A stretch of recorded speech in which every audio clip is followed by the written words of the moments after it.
For years, Sonic fans thought Sonic Underground had no ending. The prophecy never finished. Queen Aleena never reunited with Sonic, Sonia, and Manic. Robotnik never truly fell. The story just disappeared. But what if it didn't? What if the ending was hiding inside one of the strangest Sonic projects ever made? Because the 1996 Sonic OVA doesn't just show us another Sonic world, it shows us a world split in two. A clean world above, a ruined world below, warp zones connecting reality like tunnels, and a metal Sonic that doesn't just copy Sonic's speed, it copies his life data. So here's the theory. The Sonic OVA isn't just connected to Sonic Underground. It's what happens after the Underground Sonic was erased. Let's start with the word everyone overlooked, Underground. At first, it sounds like a cool rebel title. The heroes are fugitives, they're musicians, they're fighting Robotnik from the shadows. So yeah, Underground makes sense. But then the OVA comes along and gives Sonic one of the weirdest worlds in the franchise. Planet Freedom is divided between the land of sky and the land of darkness. The upper world is bright, populated, and futuristic. The lower world is ruined, mechanical, and connected to Robotnik. Suddenly, Underground doesn't just sound like a movement, it sounds like a location. And this is where the theory stops being just a vibe, because Archie Comics gives us the missing key. In Sonic Super Special number 10, Sonic and Sonic travel through different zones, and one of the places they reach is the Sonic Underground world. They meet that universe's Sonic, Sonia, and Manic, not as a dream, not as a throwaway joke, as an actual alternate zone in Sonic's multiverse. That means Underground isn't just a canceled cartoon timeline, it's a real separate layer of Sonic's reality. A zone with its own Sonic, its own siblings, its own Robotnik, its own unfinished prophecy, and once Archie confirms the Underground Zone exists, the OVA's warp zones become way more important. In the OVA, travel between worlds isn't treated like normal travel. It's not just walking from one country to another. Sonic and Tails use warp zones, glowing vortexes that move people across space. And that matters, because if Archie Sonic can reach the Underground Zone through multiverse travel, and OVA Sonic lives in a world where warp zones already connect separated realms, then we have a perfect bridge. Underground isn't just beneath the OVA geographically, it may be beneath it dimensionally. A buried zone, a sealed layer, a world where Robotnik escaped from and then tried to weaponize. Now, look at Robotnik. In Sonic Underground, he's a dictator. He controls cities, he has armies, he rules through fear, machines, and robotic oppression. But in the OVA, Robotnik feels different. He's not standing over a completed empire. He's hiding in the land of darkness. Around him is machinery, ruins, generators, and this decaying mechanical underworld. That doesn't feel like Robotnik at the beginning of his takeover. That feels like Robotnik after it collapsed. Like someone drove him down there. Like someone already beat him. So what happened to the Underground Zone? Here's the dark version. The prophecy was fulfilled. Sonic, Sonia, and Manic did reunite with Queen Aleena.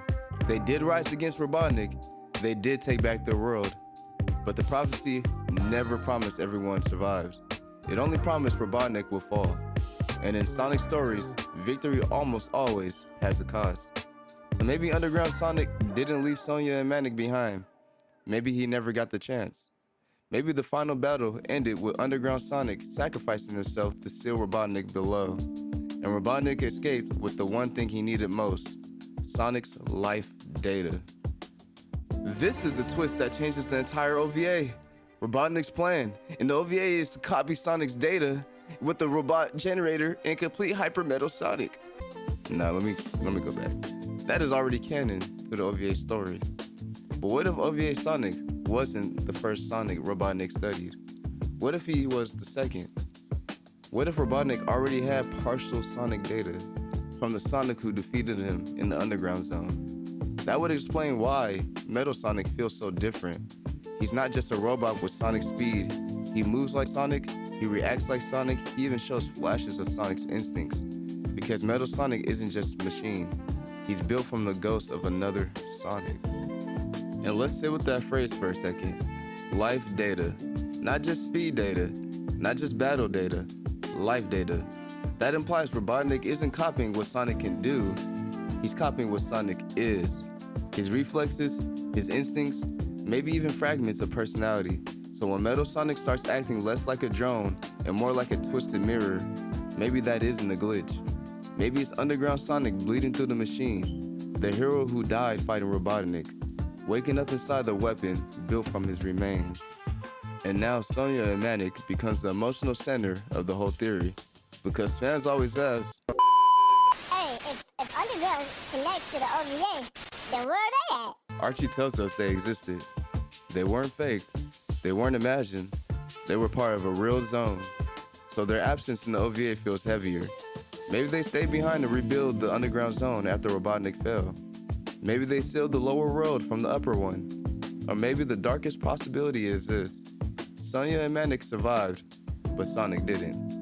And that's why the OVA gives us another Sonic.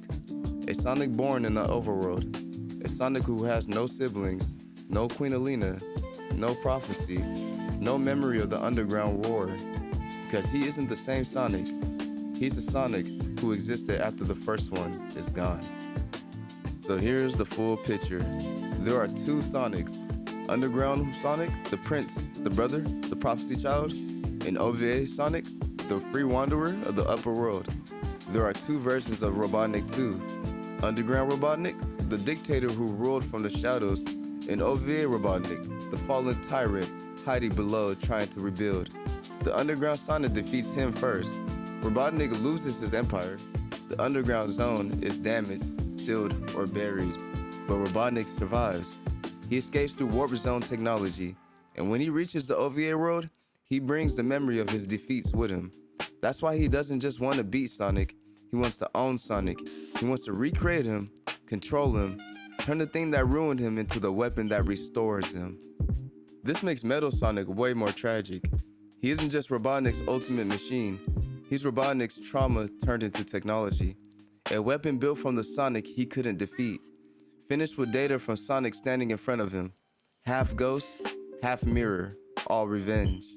And maybe that's why Metal Sonic's final moments hit so strangely. Because for 1 second, he doesn't feel like Robotnik's puppet. He feels like Sonic. Not OVA Sonic, the other one. The Sonic buried beneath the story. Wait! Don't do it, Sonic! He'll drag you under with him!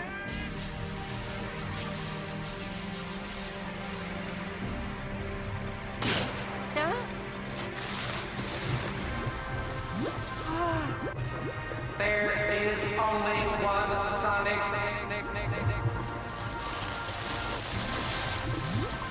No! Don't do it, Sonic!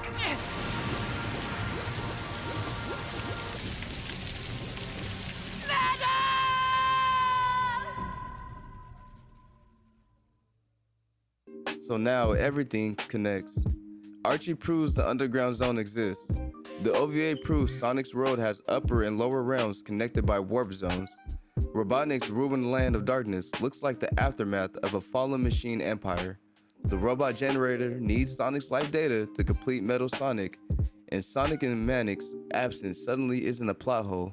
It's the scar, the missing piece, the proof that we're not just watching the beginning of a story.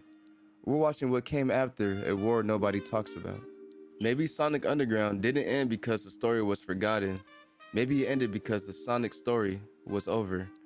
He fulfilled the prophecy, he saved his family, he defeated Robotnik, and then he became the missing data inside Robotnik's greatest weapon. The OVA Sonic isn't continuing Underground Sonic's life. He's living above the grave of it. A bright world in the sky, a ruined world below. A warp zone between them, and somewhere in the machine, the echo of a Sonic who already died, saving his world. So next time you watch the Sonic OVA, don't just look at Metal Sonic as a copy. Look at him as evidence. Evidence that somewhere beneath the land of sky, Sonic Underground had an ending, and it was darker than anyone expected. So, what do you think? Was Metal Sonic secretly built from the Underground Sonic's life data? Did Archie accidentally give us the key with the underground zone? And are Sonia and Manic still somewhere below, guarding the truth? Drop your version of the timeline below, because Sonic fans are about to go crazy with this one. And if you want more Lost Cartoon theories, that make the childhood shows hit completely different, you already know what to do. Like and subscribe, and thank you for watching. Bye-bye.